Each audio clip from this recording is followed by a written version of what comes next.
Hi friends, எல்லாருக்கும் வணக்கம். இன்றைக்கி நம்ம லஞ்சுக்கும் டிஃபனுக்கும் என்ன பண்ணணும்னு சொல்லி பார்க்கலாம். சாமரிசி சாதம் வச்சுருக்கேன். அதுக்கப்புறம் பாவக்காய் தொக்கு மதியத்துக்கு செய்யலாமேன்னு சொல்லிட்டு சின்ன சின்னதாக கட் பண்ணிவிட்டு கொஞ்சம் எண்ணெய் சேர்த்துட்டு நல்லா வதக்கிட்டுருக்கேன்.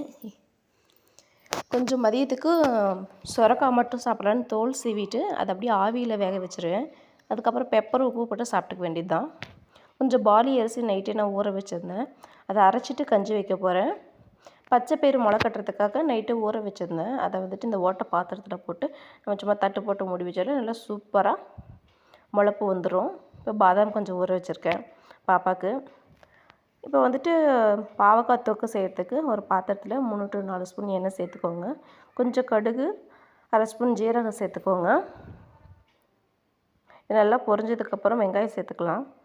சின்ன வெங்காயம் சேர்த்துக்கோங்க, அப்போ தான் ரொம்ப நல்லாயிருக்கும். புளி ஊற்றி செய்கிறதுனால சின்ன வெங்காயம் இருந்தால் ரொம்ப நல்லா டேஸ்டியாக இருக்கும். வெங்காயம் சேர்த்துட்டு நல்லா வதக்கிக்கோங்க. இப்போ நான் பார்லி அரிசியை வந்துட்டு நல்லா மிக்சியில் 1-2 உடச்சிட்டு சும்மா பல்ஸில் 2 அடி அடிச்சுட்டு தண்ணி சேர்த்து இது மாதிரி ஒரு பாத்திரத்தில் வச்சு கஞ்சி காய்ச்சிட்ருக்கேன். இதை வந்துட்டு காலையில் சாப்பிட்டுக்குவேன்.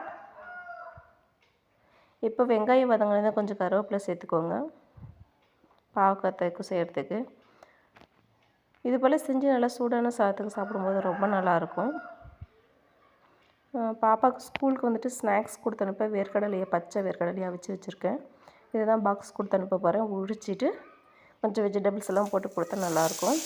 வெங்காயம் நல்லா வதங்கினதும் 2 மீடியம் சைஸ் தக்காளியை கட் பண்ணி சேர்த்துருக்கேன். தக்காளி நல்லா வதங்கட்டும்.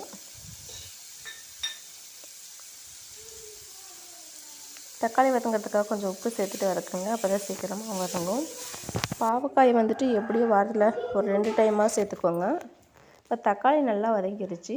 இப்போ குழம்பு மிளகாத்தூள், வீட்டில் அரைச்ச குழம்பு மிளகாத்தூள் 1 ஸ்பூனு, தனி மிளகாத்தூள் 1/2 ஸ்பூன், கொஞ்சம் மஞ்சத்தூள் சேர்த்து இப்போ அந்த வதங்கின தக்காளியோடு சேர்த்து நல்லா வதக்கிக்கோங்க எண்ணெயிலேயே.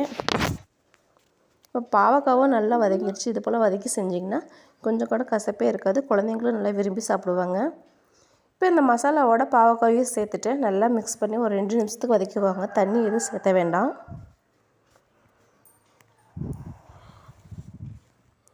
நல்லா வதக்கிக்கோங்க. ஒரு சின்ன நெல்லிக்காய் சைஸ் புளி எடுத்துகிட்டு ஊற வச்சு அந்த புளி கரைசல் எடுத்து வச்சுக்கோங்க.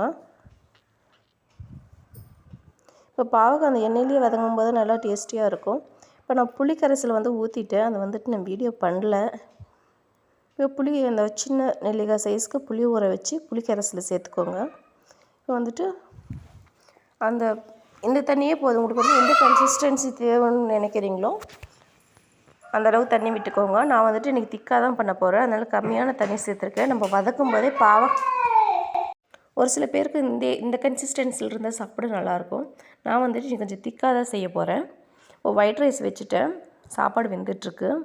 இப்போ பாருங்கள், இந்த சொரக்காவை ஒரு பாத்திரத்தில் போட்டு இட்லி பாத்திரத்தில் வச்சுட்டு மேலே நான் வாழைக்காய் பொரியல் செய்கிறதுக்காக வாழைக்காய் வச்சுருக்கேன். இந்த வாழைக்காய் பொரியல் செய்கிறது நான் ஆல்ரெடி ஒரு வீடியோ போட்டிருக்கேன். பாவக்காய்க்கு வந்துட்டு புளிக்கரைசல் கொஞ்சம் வெந்ததுக்கப்புறம் தேங்காய் திருவலையும் போட்டு நல்லா தண்ணியை ட்ரை பண்ணி எடுத்துக்க போகிறேன். நீங்கள் தேங்காய் திருவலை போட்டு கொஞ்சம் தண்ணியாகவே நீங்கள் வச்சுக்கலாம். இப்போ பாருங்கள், வாழைக்காய் பொரியல் செய்கிறதுக்கு வாழைக்காய் நல்லா வெந்துருச்சு. அது தோல் எடுத்துகிட்டு பொரியல் பண்ணிவிடுவேன். இப்போ சொரக்காவும் நல்லா வெந்துருச்சு. இப்போ ஒரே பாத்திரத்துலேயே 2 வேலையும் முடிஞ்சிருச்சு. சாஃப்டாக இட்லியும் ரெடி பண்ணிட்டேன் டிஃபனுக்கு. சொரக்காவும் வேக வச்சு எடுத்தாச்சு. பாவக்காய் தொக்கும் ரெடி ஆயிடுச்சு. பார்லி கஞ்சியும் ரெடி ஆயிடுச்சு. இந்த பச்சை பயிரை முளைக்கட்டிட வேண்டியது தான். சாமரிசி சாதமும் ரெடி பண்ணிட்டேன். இப்போ ஒயிட் ரைஸும் செஞ்சாச்சு. புதினா சட்னி, வாழைக்காய் பொரியல். இந்த வாழைக்காய் பொரியல் ஆல்ரெடி நான் வீடியோ போட்டிருக்கேன், நீங்கள் செக் பண்ணி பாருங்கள். இது போல் பாவக்காய் தொக்கு வச்சு சூடாக சாதம் போட்டு சாப்பிட்றப்போ ரொம்ப நல்லாயிருக்கும். உங்களுக்கு இந்த வீடியோ பிடிச்சிருக்குன்னு நினைக்கிறேன். பிடிச்சிருந்தா உங்கள் ஃப்ரெண்ட்ஸ்க்கு கண்டிப்பாக ஷேர் பண்ணுங்கள். நீங்களும் டிஃபனுக்கும் லஞ்சுக்கும் என்ன பண்ணீங்க அப்படின்னு கமெண்ட் செக்ஷனில் கண்டிப்பாக சொல்லுங்கள்.